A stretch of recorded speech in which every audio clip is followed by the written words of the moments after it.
প্রধান নির্বাহী political think tank school of leadership ওয়াশিংটনের নয়ন বাঙালি, আপনাকে স্বাগত জানাচ্ছি একাত্তর জার্নালে।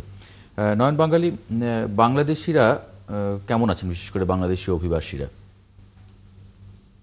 ধন্যবাদ আপনাকে এবং আপনার মাধ্যমে একাত্তর টেলিভিশনের যারা শুনছেন সকলকেই।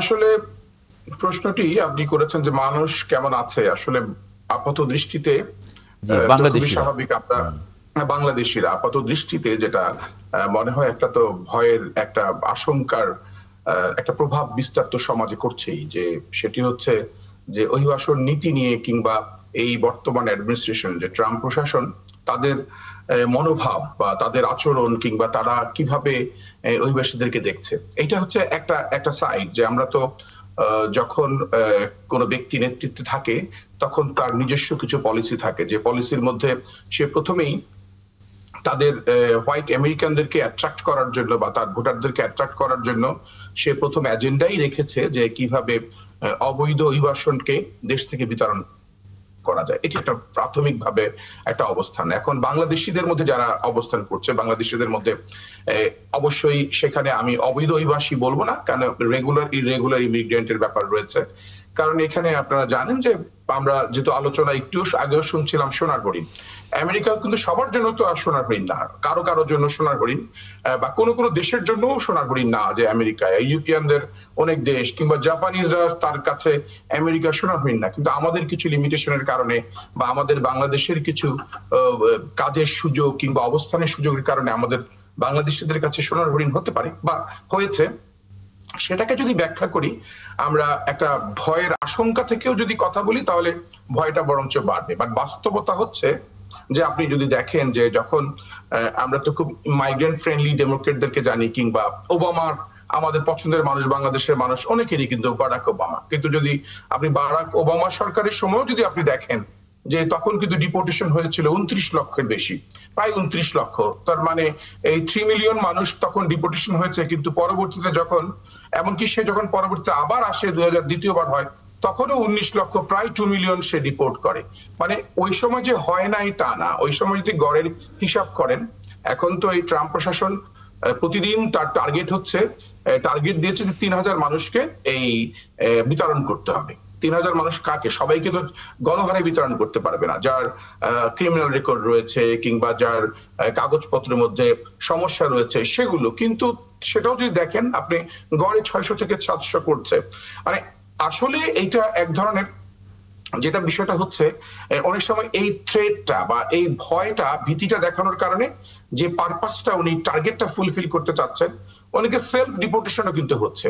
কারণ সেলফ ডিপোর্টেশনের জন্য উনি কিন্তু অনেক ধরেন অনেক ইনসেন্টিভ রেখেছে। যদি কেউ সেলফ ডিপোর্ট হয়, নিজে থেকে চলে যায় অ্যাপস এর মাধ্যমে, তাহলে সে $1000 পাবে, কিংবা যার কারো বয়স যদি 18-র নিচে হয় সে যদি করে $2500 পাবে। মানে এই ধরনের কাজও উনি করছেন। মানে বুঝতে হবে ব্যাপারটা আমাদের, যে এই ভয়ের চর্চার কারণে ভয় করে উনি দুইটি পারপাস সার্ভ করতে চাচ্ছেন। একটি হচ্ছে তার ভোটারদের যে টার্গেট বা ভোটারদের যে ইচ্ছা, মনোভাব, সেটাকে উনি টাচ করতে চাচ্ছেন।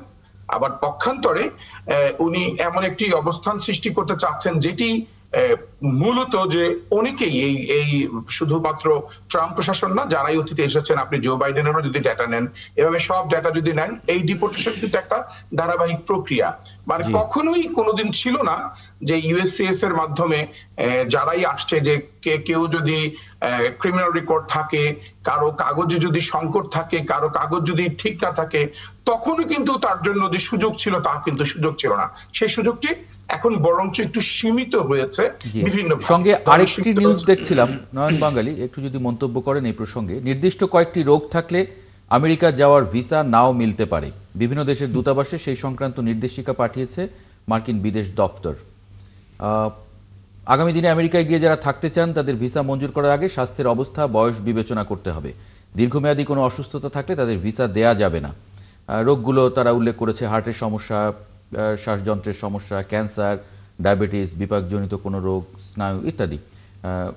মানে এগুলোর যে আর্থিকভাবে চিকিৎসার খরচ বহনে সক্ষম নন, যদি তারা মানে এরকম মানে ভিসা দেয়া যাবে কিনা সেটা বিবেচনা করা দরকার এই যুক্তিতে। এটা আসলে কি ধরনের? তাহলে তো অনেক অভিবাসীর বাবা মা রিলেটিভস এগুলি মানে এরা এর আওতায় পড়ে যাবেন কিনা? আচ্ছা, যেটি হয়েছে যে দেখেন, হেলথ স্ক্রিনের বিষয়টি অভিবাসন প্রক্রিয়ার একটি অংশ। যখন কেউ সাবমিট করে তখন কিন্তু তার একটা হেলথ স্ক্রিনিং একটা রিপোর্ট তাকে পেশ করতে হয় তাকে।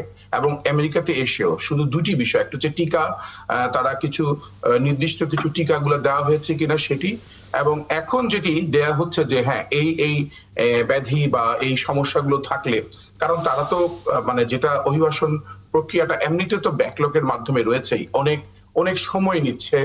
অনেক সময় পার করার পরে যে ব্যক্তিটি আজকে প্রস্তুতি নিয়ে আসছে, সেই ব্যক্তিটির মধ্যে আবার আরেকটি বিষয়, যেহেতু তাদের রিসার্চ বা তাদের গবেষণার মাধ্যমে বের হয়ে আসছে যে আপনারা জানেন যে বিভিন্ন স্বাস্থ্য ও বিষয়ে যে সকল সুবিধাদি আমেরিকাতে যারা নিয়ে থাকে, তারা হঠাৎ করে এসেই তারা স্বাস্থ্য সুবিধাগুলো নিয়ে থাকে কোনো কাজ না করে। মানে এখন যে এই কাজগুলো ওইটা আরো পরিবর্তন করেছে, যে তাকে কত ঘন্টা কাজ করেছে তার প্রমাণ দিতে হচ্ছে, বা সে নিয়মিত কাজ করছে কিনা সেই স্বাস্থ্য সেবাগুলো নিতে হলে।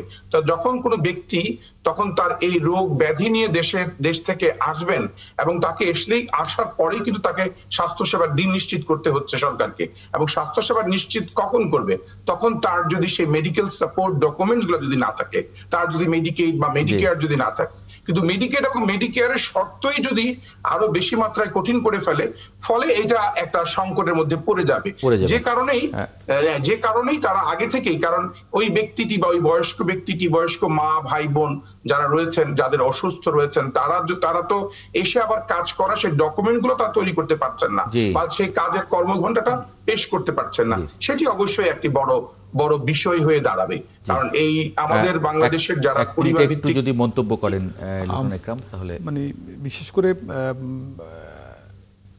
আমেরিকার সংবিধান আমরা যতটুকু জানি, জন্মসূত্রে বাংলাদেশিরা সেখানকার সিটিজেনশিপ, তো সেখানে ট্রাম্পের এই যে আপনার কড়াকড়ি আরোপের কারণে কিন্তু সেই সিটিজেনশিপও বাতিলের কথা বলা আছে। তো এটা কি সম্ভব আইনগতভাবে? কি এটা মানে কিভাবে অ্যাপ্লাই করবে যেখানে সংবিধানে উল্লেখ করা আছে? আর পাশাপাশি মানে বাংলাদেশি যারা এটার সাফারিংস হবার আশঙ্কা আছে, তাদেরকে কি আমাদের পররাষ্ট্র মন্ত্রণালয় থেকে বা ওখানকার যে দূতাবাস, এইসব জায়গাতে কোনো সাপোর্টিং পরামর্শ, আইনগত সহায়তা কি দেওয়া হচ্ছে? জি, এটি অত্যন্ত গুরুত্বপূর্ণ প্রশ্ন আপনি করেছেন। যে আপনি দেখেন যে এই কোরিয়ার যে 500 শ্রমিককে, যখন 500-র অধিক শ্রমিক তারা একটা ইলেকট্রিক্যাল ভেহিকেলের যে কোম্পানিতে কাজ করতো, তাদেরকে যখন বিতরণ করে, তখন পুরো সরকার এই বিষয়ে বিশাল পদক্ষেপ নেয়। মানে যে জোরালো পদক্ষেপটি নেয়, শুধু তাই না, বিশ্বের অনেক দেশগুলোই কিন্তু আমাদের দেশে যে বিতরণ হয়নি তা না। আমাদের দেশে তো আগে বিতরণ হয়েছে, আমরা দৃশ্যমান ছিল না, সেটি দেখে নাই, কিন্তু এখন তো আমরা প্রতি মাসেই কিছু না কিছু, হয়তো জুলাই পর্যন্ত 75 জন দেখেছি, এইভাবে হচ্ছে। কিন্তু আমরা সরকারি ভাবে এই বিষয়গুলো আলোচনা করতে একটু লজ্জাবোধ করি। মানে সরকার বোধ করে যে বোঝাতে চায় না, কিন্তু সরকারের এখানে কিছু করার আছে। অনেক অনেক ধন্যবাদ নয়ন বাঙালি যুক্ত হবার জন্য। একই সঙ্গে লিটন একরাম, আপনাকে ধন্যবাদ জানাই।